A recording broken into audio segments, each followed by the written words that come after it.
Welcome students. Today our topic is integumentary system in vertebrates for BSc part 3. integumentary system यानी अध्यावरणी तंत्र।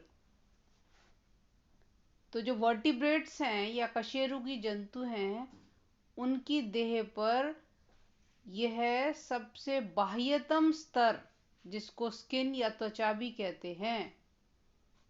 इसकी संरचनाओं में कुछ ग्लैंड्स, स्केल्स, पिच, रोम, श्रृंग आदि भी देखे जाते हैं।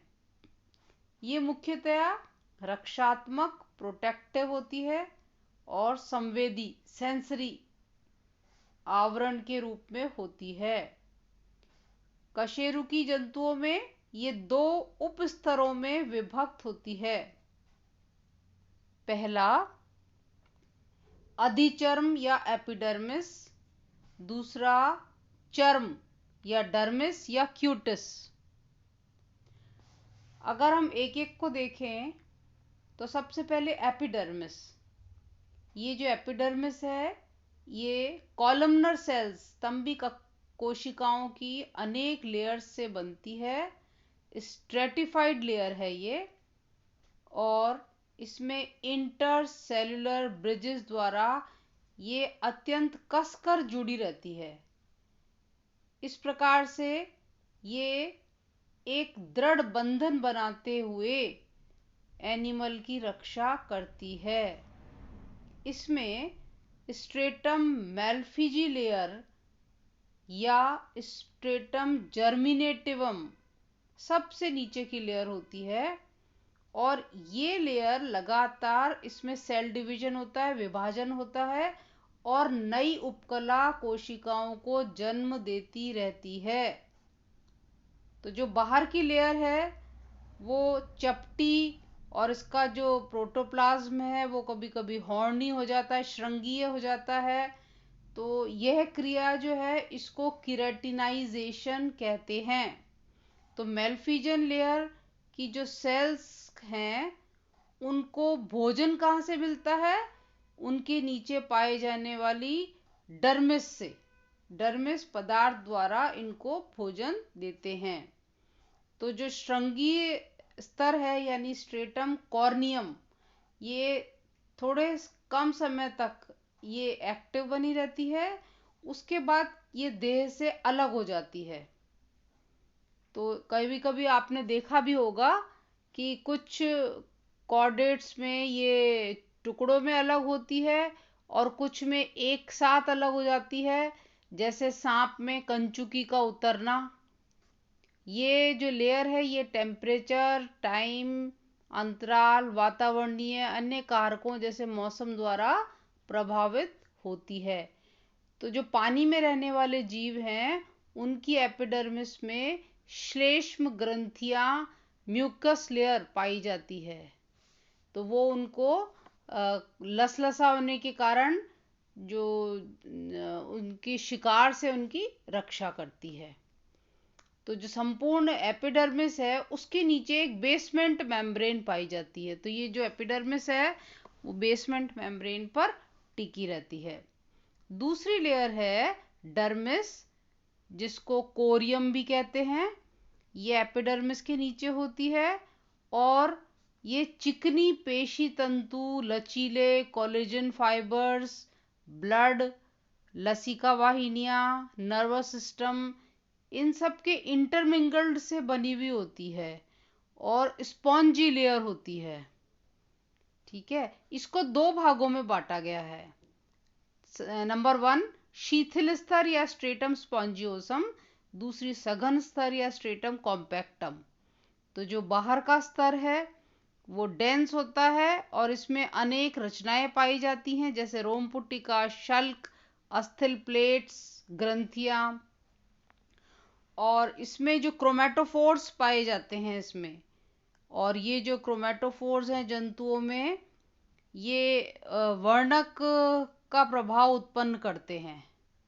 इस प्रकार जैसे कि मनुष्य की स्किन के अंदर त्वचा में रोम पाए जाते हैं, पक्षी में फैदर पाए जाते हैं, चोंच, कछुए के कवच। ठीक है। वर्णकार कधर कोशिकाएं यानी क्रोमेटोफोर्स, ये 3 प्रकार के हैं, मिलेनोफोर्स, लिपोफोर और इरिडोसाइट्स या ग्वेनोफोर्स। फिर हम देखेंगे डेरिवेटिव्स, त्वचा की व्युत्पत्तियां, डेरिवेटिव्स ऑफ स्किन। तो विभिन्न जो कशेरुकी हैं प्राणी, उनकी एपिडर्मिस और डर्मिस में बहुत सारे डेरिवेटिव्स पाए जाते हैं। तो सबसे पहले देखेंगे एपिडर्मल डेरिवेटिव्स।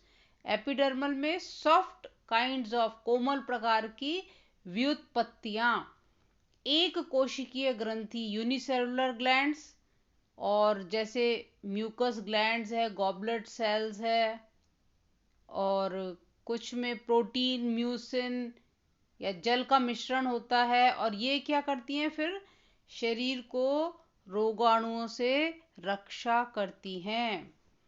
फिर कुछ में होती हैं, आप इसमें देखिए लेफ्ट साइड के चित्र में ग्लैंड्स दिखाई दे रही हैं। ट्यूब्यूलर ग्लैंड्स, जैसे ये ट्यूब लाइक स्ट्रक्चर के रूप में ब्रांच्ड होती हैं, कंपाउंड होती हैं, सेक्युलर होती हैं, कुछ अनब्रांच्ड भी होती हैं। और ये क्या है, जैसे आपके एग्जाम्पल है कि मनुष्य की जो पलकें होती हैं उनके वहाँ पे मॉलीज ग्लैंड, मॉल की ग्रंथियां पाई जाती हैं। तो ये इस प्रकार से बाहर से अगर आंख में कुछ गिरता है तो उससे उनकी रक्षा करती हैं। फिर एल्वियोलर ग्लैंड्स होती हैं, म्यूकस या पॉइजन ग्लैंड्स होती हैं। मछलियों में जो म्यूकस ग्लैंड्स, जिनको एल्वियोलर ग्लैंड्स बोलते हैं। पैरोटिड ग्लैंड्स होती हैं। छिपकली की जांग में फीमोरल ग्लैंड्स होती हैं। Uropygial gland, sebaceous gland. कुछ एनिमल्स में गंध उत्पन्न करने वाली गंध ग्रंथियां, सेंट ग्लैंड्स पाई जाती हैं। फिर ल्यूमिनिसेंट ऑर्गन्स, फोटोफोर्स, ये गहरे समुद्र के अंदर आप देखोगे, मछली की त्वचा में भी दिखेगी, संदीप्त अंग या प्रकाश घर अंग मछलियां। ये गहरे समुद्र में जो मछलियां पाई जाती हैं उनमें सूर्य का प्रकाश तो होता नहीं है, तो ये जो है ग्रंथियां है ना, ये अंग परिवर्तित ग्रंथियां होती हैं, तो ये प्रकाश उत्पन्न करती हैं। फिर कुछ हार्ड टाइप के डेरिवेटिव्स भी होते हैं, और जो हार्ड टाइप के डेरिवेटिव्स होते हैं जैसे स्केल्स, छिपकलियों के ऊपर बाहरी आवरण जो होता है एपिडर्मल स्केल्स से बना रहता है, तो इस प्रकार से पानी की नुकसान को रोकता है। और सांपों में शील्ड्स पाई जाती हैं, स्कूट्स हैं, क्रोकोडाइल्स, कछुए, इनके अंदर स्कूट्स पाए जाते हैं, प्लेट्स होती हैं। ये केराटिन के बने हुए होते हैं, एक प्रोटीन होता है स्क्लीरोप्रोटीन। ठीक है। फिर हॉर्नी स्ट्रक्चर्स पाए जाते हैं, जैसे रेटल स्नेक की जो पूंछ है वो रूपांतरित रोक करके, और उसमें स्केल्स पाए जाते हैं। और जब ये चलता है तो झुनझुन झुनझुन की आवाज होती है, तो इसको रेटल स्नेक बोलते हैं। तो इसमें श्रृंगीय दंत, जैसे मेंढक आदि में हॉर्नी टीथ पाए जाते हैं। फिर हॉर्न्स, जैसे बकरी, गाय, भेड़, इनमें जो सींग पाए जाते हैं। तो मृगों के जो सींग होते हैं ये लंबे, नुकीले, खोखले होते हैं, और ये प्रतिवर्ष गिरते हैं, जबकि बकरी, गाय, इनमें जो सींग होते हैं ये पूरे जीवन पर्यंत रहते हैं। फिर हम देखते हैं कि claws, nails, hoofs, feather, hair, पक्षियों में फेदर पाए जाते हैं, हुप्स पाए जाते हैं, और स्तनियों में बाल पाए जाते हैं, रोम स्किन में। तो ये रक्षात्मक क्रिया में के लिए मदद करते हैं। फिर डेरिवेटिव्स ऑफ डर्मिस अगर देखें तो मछलियों में जो डर्मल स्केल्स होती हैं मीजोडर्म से डर्मिस के भाग में बनती हैं।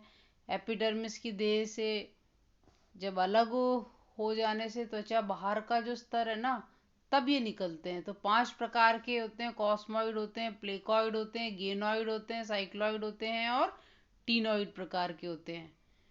तो जब डर्मल स्केल्स होते हैं ना, ये एम्फीबिया, जैसे एम्फीबिया है, एम्फीबिया की ये डर्मिस में एपिडर्मिस के नीचे धसे हुए रहते हैं, तो 1-2 मिलीमीटर लंबे होते हैं और ऑस्टियोडर्म्स कहलाते हैं। कुछ छिपकलियों में जो जो स्किन है उसमें डर्मल स्केल्स पाए जाते हैं।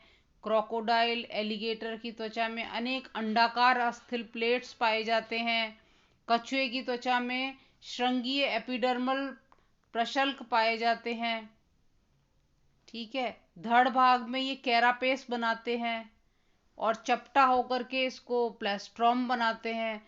तो स्तनियों में जो अस्थिल प्लेट्स हैं और मेडिल्लो वेल में पाई जाती हैं। इस प्रकार आप देखोगे कि हमने आज स्किन का एक पार्ट प्रारंभ किया है। अगला पार्ट हम सेकंड लेक्चर में करेंगे। थैंक्स।